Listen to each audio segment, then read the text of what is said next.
Assalamualaikum warahmatullahi wabarakatuh. Perkenalkan, saya Dadang Hardiansyah dengan NIM 0310212073 dari kelas Tadris Biologi 1 semester 5. Di sini saya akan mempresentasikan mengenai reaksi hewan terhadap lingkungan abiotik dan siklus biogeokimia yang terjadi di lingkungan. Yang pertama, respon hewan terhadap lingkungan abiotik. Respon hewan terhadap lingkungan abiotik melibatkan berbagai mekanisme adaptasi dan perilaku yang memungkinkan hewan untuk bertahan dan berkembang dalam lingkungan yang sering kali berubah. Ini mencakup perubahan fisiologi, aktivitas harian, perilaku makan, reproduksi, dan penyesuaian struktur untuk menghadapi tantangan lingkungan seperti perubahan suhu, kekeringan, atau ketersediaan makanan. Hewan dapat mengatur aktivitas harian mereka, migrasi, atau bahkan memasuki dormansi untuk mengatasi perubahan lingkungan. Respon hewan terhadap lingkungan abiotik adalah strategi penting dalam menjaga kelangsungan hidup dan kesuksesan reproduksi hewan di habitat mereka. Selanjutnya, siklus biogeokimia di lingkungan. Siklus ini terbagi menjadi 3, yaitu siklus nitrogen, di mana nitrogen dalam bentuk gas diubah menjadi bentuk yang dapat digunakan oleh tanaman dan hewan melalui proses fiksasi dan denitrifikasi. Lalu, siklus karbon.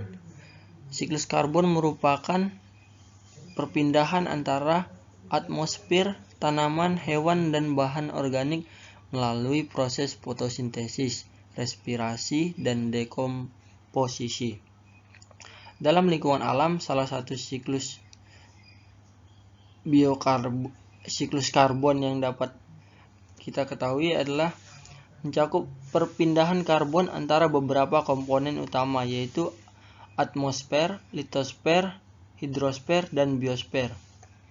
Proses utama dalam siklus ini melibatkan fotosintesis oleh tumbuhan yang mengambil karbon dioksida dari atmosfer dan mengubahnya menjadi senyawa organik.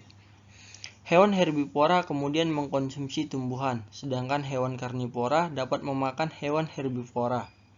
Selama proses pernapasan dan pelapukan, karbon dilepaskan kembali ke atmosfer dalam bentuk karbon dioksida.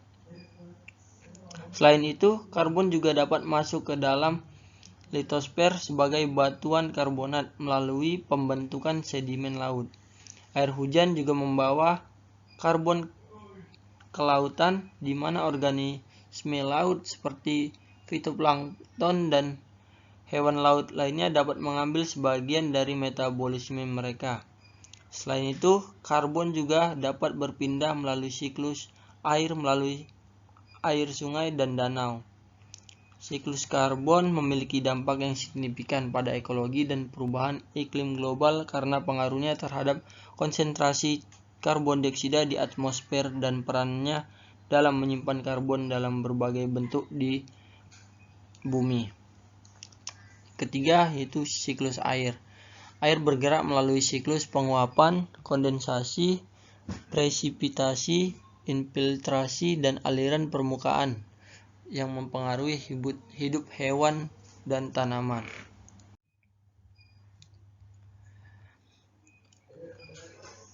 Habitat hewan.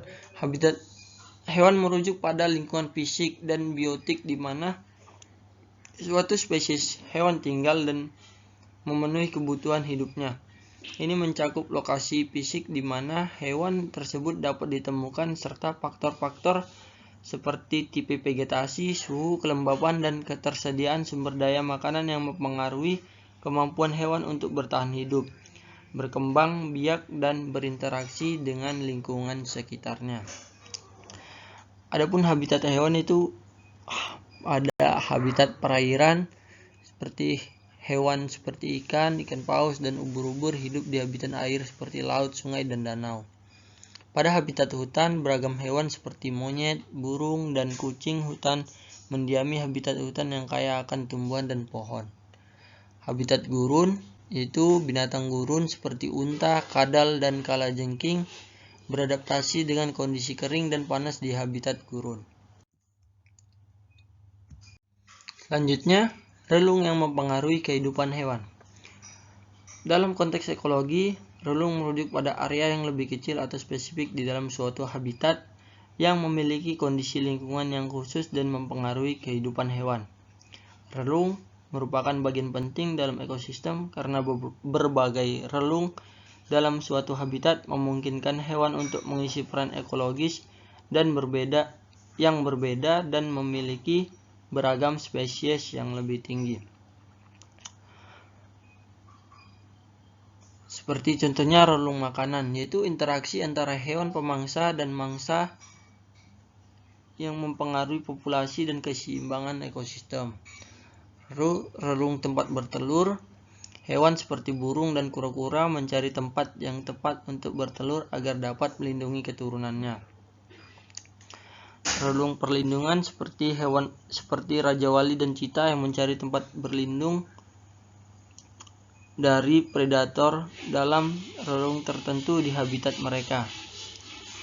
Relung kesehatan, lingkungan yang bersih dan bebas polusi mempengaruhi kesehatan dan kelangsungan hidup hewan. Adapun faktor-faktor yang mempengaruhi dari relung di habitat hewan yaitu liputi faktor abiotik dan biotik. Faktor abiotik ini mencakup aspek lingkungan fisik seperti suhu, kelembapan, cahaya, dan jenis tanah. Misalnya, relung di dalam hutan lebat akan memiliki kondisi yang berbeda dari relung di gurun pasir yang gersang. Hewan-hewan yang hidup di relung berbeda ini akan memiliki adaptasi khusus untuk mengatasi perubahan dan kondisi abiotik. Faktor abiotik ini mencakup interaksi dengan organisme lain dalam lingkungan, seperti persaingan dengan spesies lain untuk sumber daya atau hubungan pemangsa-mangsa. Relung ini dapat mempengaruhi ketersediaan makanan dan tekanan persaingan yang ada gilirannya mempengaruhi komposisi spesies dalam suatu relung.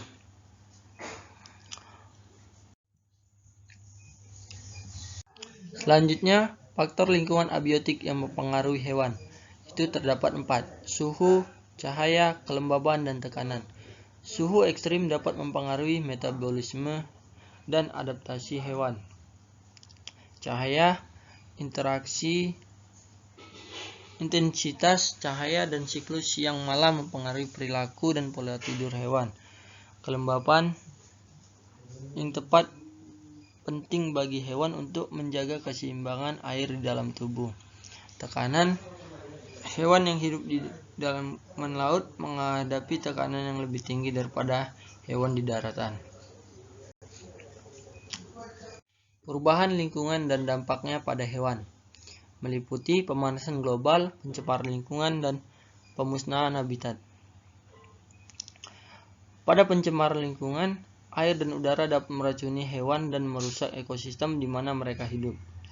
Salah satu contohnya yaitu tumpahan minyak di laut. Kejadian tumpahnya minyak di laut seperti yang terjadi bencana minyak Exxon Valdez di Alaska dapat mengakibatkan pencemaran air yang serius. Minyak tersebut mencemari perairan laut dan pantai, merusak lingkungan laut dan pesisir.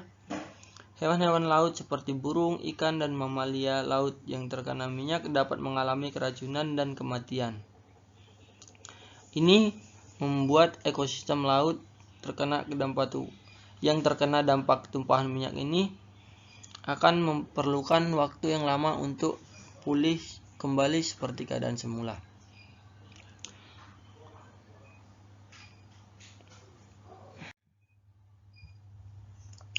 Kesimpulan, lingkungan abiotik memiliki peran yang penting dalam kehidupan hewan. Hewan beradaptasi dengan respon unik terhadap lingkungan mereka, dan perubahan dalam lingkungan memiliki dampak signifikan pada kelangsungan hidup keberagaman spesies. Sekian dari saya ucapkan wabillahi taufiq wal hidayah. Assalamualaikum warahmatullahi wabarakatuh.